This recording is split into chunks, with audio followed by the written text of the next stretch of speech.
नमस्कार दोस्तों आज का हम लोगों का विषय प्रोफेशनल लाइफ को लेकर के है।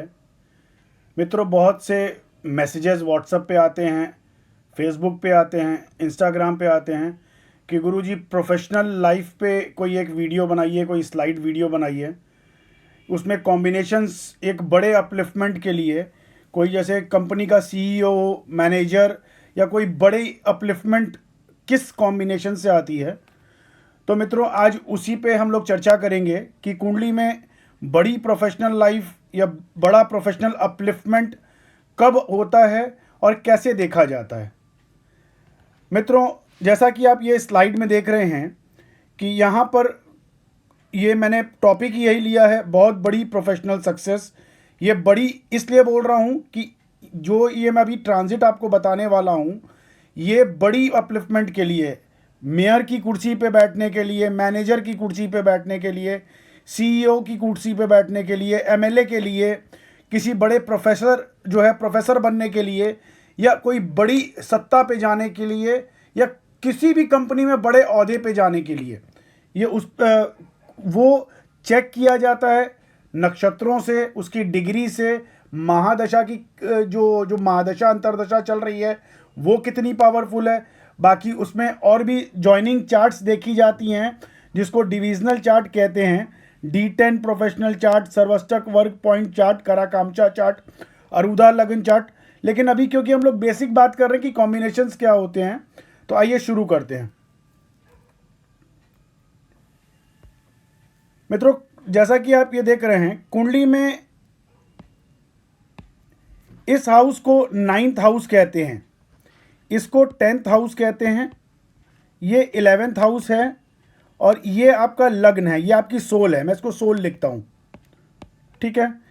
कुंडली में मोस्ट इंपॉर्टेंट हाउस जो होता है ये 10th हाउस होता है, क्योंकि ये प्रोफेशनल हाउस होता है और इसमें बैठा हुआ प्लैनेट, इसमें 1 से लेकर 12 तक कुछ भी हो सकता है आपकी कुंडली में।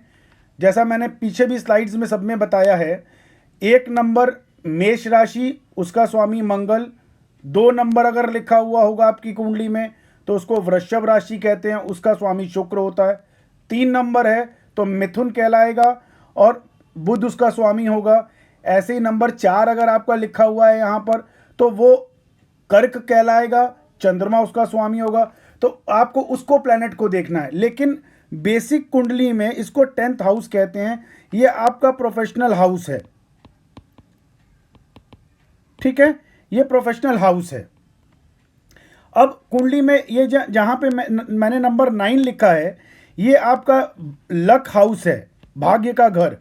और ये नंबर 11 जहां लिखा है, ये आपकी कुंडली में ये आपकी इच्छा पूर्ति का घर है, प्लस गेन्स का घर है, आमदनी का।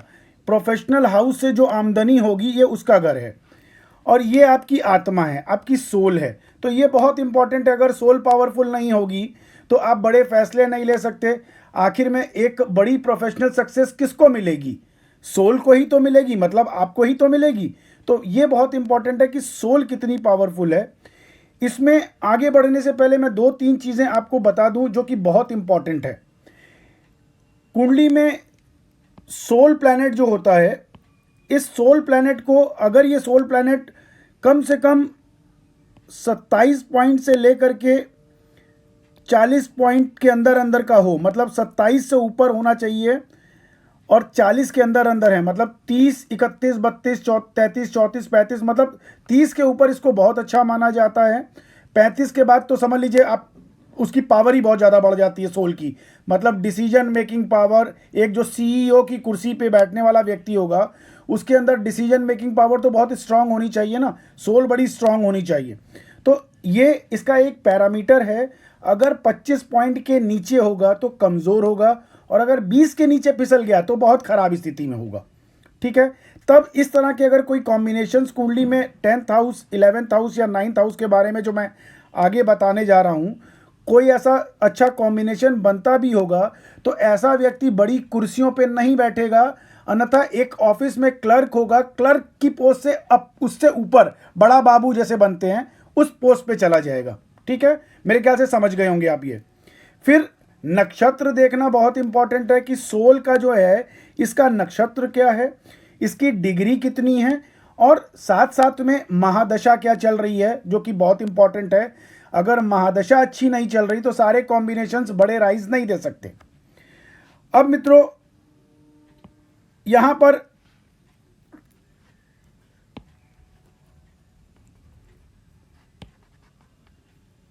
देखिए, अब यहां पर मैं शुरू करता हूं यहां पे कि कॉम्बिनेशंस कैसे देखे जाते हैं कुंडली में। यहां पर इस 11th हाउस कुंडली में ये 10th हाउस का स्वामी अगर ये 11th हाउस में हो, ठीक, या ये 10th हाउस का स्वामी 9th हाउस में चला जाए, ठीक, यहां पर इनके बीच में कोई भी एक्सचेंज हो, मींस एक्सचेंज का means 11th house Lord 10th में बैठा हुआ हो, 11th हाउस लॉर्ड 9th में भाग्य के घर से एक्सचेंज बना के बैठा हो, या 9th हाउस का लॉर्ड यहाँ 11th हाउस में हो, या 9th हाउस का लॉर्ड 10th हाउस में हो, या 10th हाउस का लॉर्ड 9th हाउस में हो। इनके बीच में आपस में कॉम्बिनेशन होना चाहिए प्लैनेट्स का। नंबर कुछ भी हो सकता है, मैंने पहले बताया। यहाँ नंबर 9, नंबर 10, नंबर 11 ये बेसिक ज्योतिष में होता है। यहाँ नंबर कुछ भी हो सकता है आपकी कुंडली में 1 से 12 तक में। उनमें आपस में अगर उन प्लैनेट्स में आपस में एक्सचेंज होगा तो ये एक राजयोग का कॉम्बिनेशन है। और इसमें सोल का स्वामी, ये जो सोल है ये कहीं ना कहीं इन्वॉल्व होनी चाहिए। समझ रहे हैं? ये सोल का प्लैनेट या तो 11th हाउस में हो, ये कॉम्बिनेशन इस तरीके के बनते हो, या ये सोल 10th हाउस में बैठी हुई हो, या ये सोल 9th हाउस में बैठी हुई हो। और इस तरह का जो कॉम्बिनेशन मैंने अभी समझाया, इस तरह का कॉम्बिनेशन हो तो इसकी महादशा में 9th हाउस की महादशा, समझ लीजिए 9th हाउस ही बैठा हुआ आपकी कुंडली में, नंबर 9 ही लिखा हुआ है। इसका मतलब नंबर 9 धनु राशि हो गई। इसका मालिक जो होगा वो बृहस्पति होगा, ठीक है। तो बृहस्पति ऐसी स्थिति में क्या करेगा, बृहस्पति यहाँ पर, बृहस्पति अगर इस तरह से जो है अगर उसकी महादशा आ गई तो ये बृहस्पति आपको बड़ी सक्सेस देगा। अगर ये 9th हाउस का लॉर्ड यहाँ 10th हाउस में कॉम्बिनेशन में बैठा हुआ होगा और 10th का प्लैनेट 10th में ही बैठा हो, 10 का मतलब शनि, नंबर 10 का मतलब शनि होता है, और नंबर 11 का मतलब कुंभ होता है। इसका भी मालिक शनि है और इसका भी मालिक शनि है।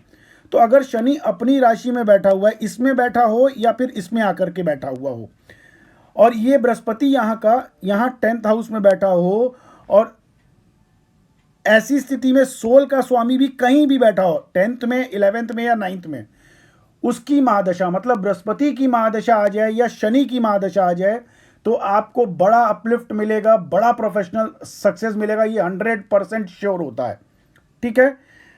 फिर मैंने बोला डिग्री, नक्षत्र और युतियां। अब युतियों पे चर्चा कर रहा हूं तो मैं बताऊं आपको युतियां क्या, किसको कहते हैं। कुंडली में जैसे नंबर 11 का मालिक मैंने कुंभ आपको बताया, इसका मालिक शनि है कुंभ का। नंबर 10 का मालिक जो मकर राशि का मालिक भी शनि है, ठीक है। तो इन दोनों का प्लैनेट, और नंबर 9 इसको गुरु कहते हैं, धनु। तो गुरु का और शनि का अगर ये दोनों साथ में बैठे, जैसे ये प्लैनेट यहाँ पे बैठा हुआ है तो गुरु और शनि साथ में एक ही नक्षत्र में है, ये देखना इंपॉर्टेंट है। फिर नक्षत्र के पद होते हैं 1, 2, 3, 4। अगर वो सेम पद में भी हैं, मतलब नक्षत्र भी सेम है और समझ लीजिए पहले पद पे हैं, दोनों पहले पद पे आ गए, तो ये बॉन्डिंग बहुत क्लोज हो गई, बड़ा क्लोज कॉम्बिनेशन हो गया। ये जब इतना क्लोज कॉम्बिनेशन होगा तो कंफर्म है जब बृहस्पति की ये महादशा आएगी उसमें जैसे ही पहले जब बृहस्पति इंटर करेगा तभी राइज दे देगा, और जिस समय शनि की अंतरदशा आएगी, सब ट्रांजिट जिसको कहते हैं, तो एक और बड़ा झटका लगेगा अपलिफ्ट का, एक झटके से और बड़ी पोजीशन पे आप जाएंगे। तो बृहस्पति और शनि ये दोनों एक झटके में पावर देंगे, ठीक। मेरे ख्याल से समझ में आ गया होगा आपको। अब यहां पर मैंने पीछे बताया सोल का स्वामी, उसका इन्वॉल्वमेंट बहुत इंपॉर्टेंट है। ये सोल का स्वामी अगर इस स्थिति में, जैसे मैंने बताया, इसका नंबर 9 का मालिक बृहस्पति, नंबर 10 का मालिक शनि, और ये जो सोल का स्वामी जो भी प्लैनेट यहाँ पे हो उसका स्वामी अगर ये भी साथ में सेम नक्षत्र में आ गया, जैसे एग्जाम्पल के तौर पे यहाँ शनि बैठा हुआ, यहाँ गुरु बैठा हुआ हो गया, ठीक है, और यहाँ बृहस्पति का ये जो सोल का स्वामी है ये नंबर 1 यहाँ पे होगा, जब यहाँ पे नंबर 10 और 9 होगा तो यहाँ पे नंबर 1 होगा, इसका मालिक मंगल होगा। अगर मंगल यहाँ पर आकर के बैठ गया तो ये कुल दीपक योग बन गया। कुल दीपक योग मीन्स आप अपने कुल में सबसे ऊंची पदवी पर बैठेंगे, ये कंफर्म हो जाता है। ठीक है, तो इसको क्योंकि मंगल जो है नंबर 10 मकर राशि में उच्च का हो गया, तो ये तो मैं इसकी बात बता रहा हूं। आपकी कुंडली में हो सकता है नंबर 3 लिखा हो, नंबर 4 लिखा हो, नंबर 5 लिखा हो, उसका प्लेनेट अगर इस तरह के कॉम्बिनेशन बना रहा होगा तो भी एक बड़ा राजयोग कुंडली में क्लियरली इंडिकेट ये करती है। ठीक है, मेरे ख्याल से ये क्लियर हुआ आपको। अब इसमें एक चीज और समझाता हूं आपको। यहां पर एक इंपॉर्टेंट चीज और देखने वाली है। अगर कुंडली में समझ लीजिए, जैसे मैंने पीछे बताया नंबर 9, नंबर 10 और नंबर 11, ठीक, और ये क्योंकि सोल नंबर 1 मेष कहलाएगा, यहां पर इनके बीच में एक बड़ा एक्सचेंज हो, जैसे मैंने पीछे बताया मेयर के लिए कि शहर का प्रमुख, तो ऐसी स्थिति में देखिए किसी भी पॉलिटिकल कुंडली को देखने के लिए हम चौथे घर को भी इन्वॉल्व करते हैं। साथ में ये सरकार, ये जो सेंट्रल गवर्नमेंट का हाउस ये है, स्टेट गवर्नमेंट का हाउस ये है, तो इसका प्लेनेट भी इन्वॉल्व होता है यहाँ पर। ये विधायक और सांसद उस सब के लिए बात कर रहा हूँ। पॉलिटिकल अगर किसी की कुंडली देखेंगे तो ये कॉम्बिनेशन के साथ में इसको भी इन्वॉल्व करना पड़ता है। ठीक है, यहाँ पर क्योंकि अभी हम केवल एक सीईओ या एक बड़े प्रोफेसर या फिर एक मैनेजर की बात कर रहे हैं, तो इस पॉलिटिकल हाउस को मैं हटा देता हूं। यहां पर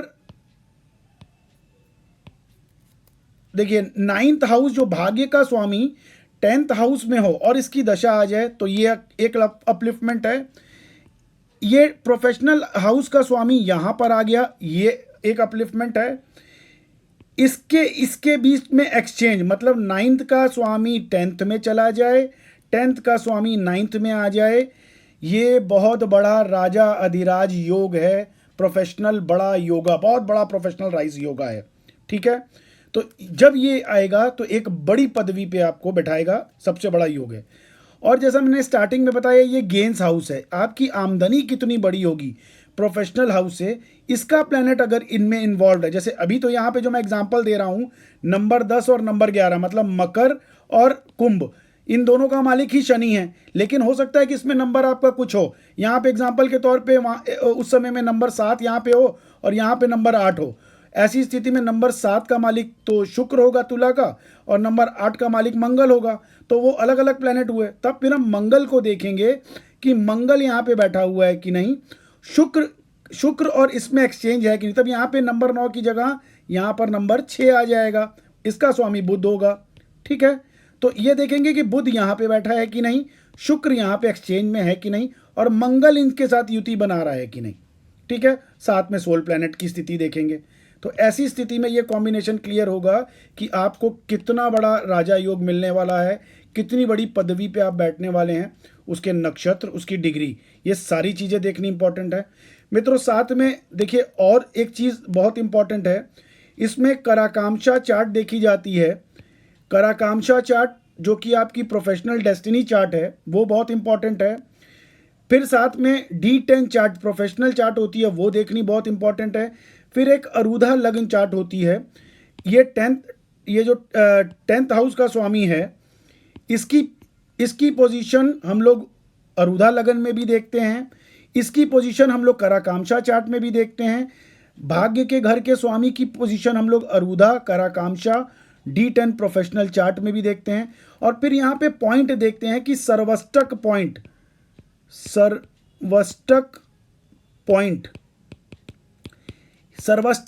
चार्ट में इसको कितनी ताकत मिल रही है। जैसे मैंने पीछे बताया 25 के ऊपर है कि नहीं, ये देखना इंपॉर्टेंट।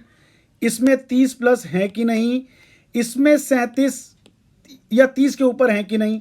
अब इसमें एक चीज़ और समझाता हूँ।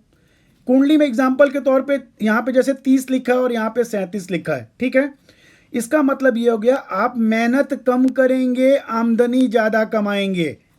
समझ गए? अगर यहाँ 30 पॉइंट मिल रहे हैं कर्म भाव को, इट मीन्स आप मेहनत तो कम करेंगे, लेकिन आमदनी के भाव को 37 मिल रहे हैं। इसका मतलब ये हो गया कि आप आपकी आमदनी, मेहनत कम होगी और आमदनी उससे ज़्यादा होगी। मतलब आप 6 घंटे भी काम कर रहे हैं तो आपकी मेहनत के हिसाब से आपकी सैलरी जस्ट डबल से ज़्यादा होगी। ठीक है, तो जितने ज़्यादा पॉइंट यहाँ पे होंगे कर्म भाव से उतनी बड़ी सैलरी आपको मिलेगी, ये कंफर्म हो जाता है, उतनी बड़ी सक्सेस मिलेगी। फिर सोल की, प्लैनेट की ताकत देखनी बहुत इंपॉर्टेंट है। अब ये जो सारी चीज़ें मैंने बताई, इसके बारे में अगर आप अपनी जन्म कुंडली दिखाना चाहते हैं कि आपकी कुंडली में कितने बड़े राजयोग बन रहे हैं, उसके लिए मैं ये वो सारी अरुधा लगन, उपपद लगन, कराकांक्षा चार्ट और ये मैंने D10 चार्ट जो बताई और सर्वस्टक वर्ग चार्ट, ये सारी चार्ट मैं तैयार करता हूँ। उसके बाद फिर डिटेल में प्रिडिक्शन होती है ताकि एक एक्यूरेट आंसर आपको मैं दे पाऊँ कि आप असल में आपकी कुंडली में वो कितनी बड़ी राइज है आपकी लाइफ में। और मित्रों, महादशा बहुत इंपॉर्टेंट है कि आपकी कुंडली में महादशा कौन सी चल रही है। अगर महादशा आ गई इस तरह के एक्सचेंज की, तो ये तो कंफर्म है कि आप बड़े सत्ता पे, बड़े ओहदे पे, या बड़े एक जिसको कहें एक CEO की कुर्सी पे, एक मैनेजर की कुर्सी पे आप बैठेंगे। जैसे मेरे पास बहुत से बैंक के असिस्टेंट मैनेजर या इस तरह के एम्प्लॉयज़ की कुंडली बहुत आती हैं। ठीक है, वो दिल्ली हो गया या लखनऊ हो गया, कानपुर हो गया, बहुत से शहरों से आती हैं। तो वो चाहते हैं कि मैं मैनेजर की कुर्सी पे बैठूं। तो इस तरह के कॉम्बिनेशन जो मैनेजर बने हैं, जिनको मैंने प्रिडिक्ट किया है कि आप मैनेजर की कुर्सी पे इस साल इस महीने में जाएंगे, तो डेफिनेटली वो चीज़ें हुई हैं। उसी का कॉम्बिनेशंस को लेते हुए, उस एक्सपीरियंस को, उस एक्सपर्टीज़ को लेते हुए तो मैंने ये स्लाइड बनाई है ताकि आपको मैं जागरूक कर सकूं। अगर आपकी कुंडली में ऐसे कॉम्बिनेशन है तो डेफिनेटली राइज मिलेगी। लेकिन डिटेल में चेक कराने के लिए ये जो नंबर आप स्क्रीन पे देख रहे हैं, ये आप अपने व्हाट्सअप कैमरे से इसको स्कैन करेंगे, इसकी एक फ़ोटो लेंगे व्हाट्सअप कैमरे से, तो डायरेक्टली मैं आपकी फ़ोन बुक में मेरा ये नंबर आ जाएगा। वैसे ये नंबर ऊपर लिखा भी हुआ है, ये आप देख रहे होंगे, ये 9506070930। आप इस पर डायरेक्टली भी जुड़ सकते हैं या व्हाट्सअप कैमरे से इसको स्कैन करके आप जुड़ सकते हैं। उसमें व्हाट्सअप पे आप मेरे को अपनी date of birth, time of birth और प्लेस ऑफ बर्थ ये डिटेल्स दीजिए। बेसिक फ़ीस लेता हूँ कुंडली की एनालाइज करने की। चार्ट्स बनेंगी, फिर एक अच्छी प्रिडिक्शन होगी, एक्यूरेट प्रिडिक्शन होगी। ठीक है मित्रों, अब अपनी वाणी को मैं विराम देता हूँ और मिलते हैं अगले एक नए टॉपिक के साथ में, एक नए विषय पे बात करने के लिए। तब तक के लिए नमस्कार।